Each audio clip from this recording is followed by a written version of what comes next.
Guys, কি অবস্থা দেখেন। বর্তমানে কাতারের অবস্থা, হঠাৎ করে কুয়াশা পড়ছে এমনভাবে, মাইনি এটাই দেখেন আবার নাই। হঠাৎ করে এমনভাবে আসে, সামনের কিছুই দেখা যায় না।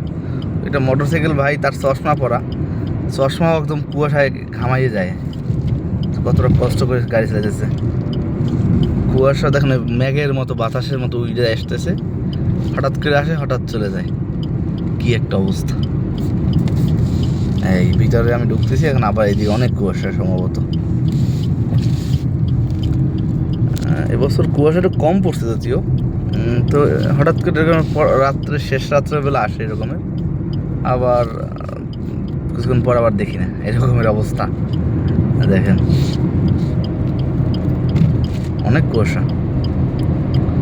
কুয়াশার ভিতরে গাড়ি চালানোটা অনেক রিস্ক, যার কারণে সব গাড়ি ইমার্জেন্সি দিয়ে রাখায়, যে আর দ্রুত না, যারা সবাই দ্রুত চালায় না, কেউ সবাই আস্তে করে চালায়, কারণ অ্যাক্সিডেন্ট হওয়ার সম্ভাবনা অনেক বেশি থাকে এই টাইমে।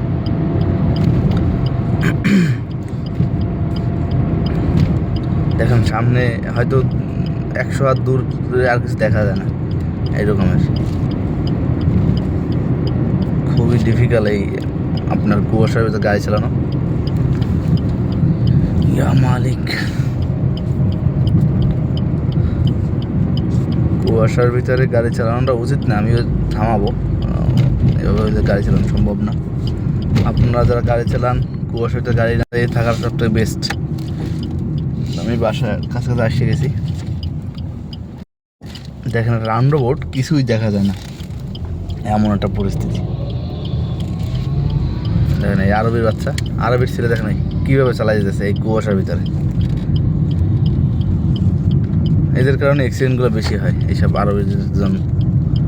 দেখেন এটা গ্রামের ভিতরে ঢুকছে, কিন্তু বোঝা যায় না এটা একটা বাড়ি ঘর রাখা আছে, এমন অবস্থা।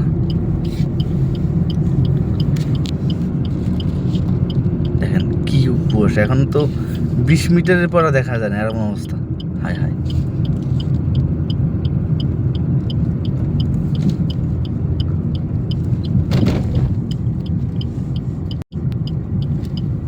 কি ভয়াবহ পরিস্থিতি দেখেন। এখানে তো 10 মিটারের পর আর কিছুই ছিল না, এমন অবস্থা নাই। ওই একটা গাড়ি আসতেছে, দেখায় কিছুই দেখায় না। ইয়া মালিক, রক্ষা করো।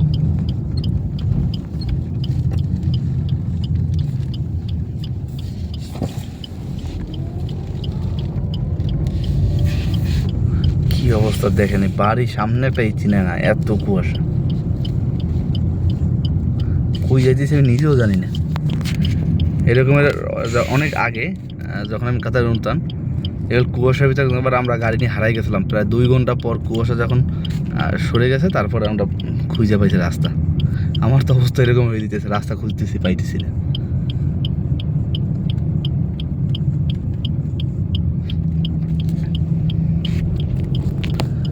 ভালো থাকেন সবাই, দোয়া করবেন, সাবধানে যাইতে পারি বাসায়।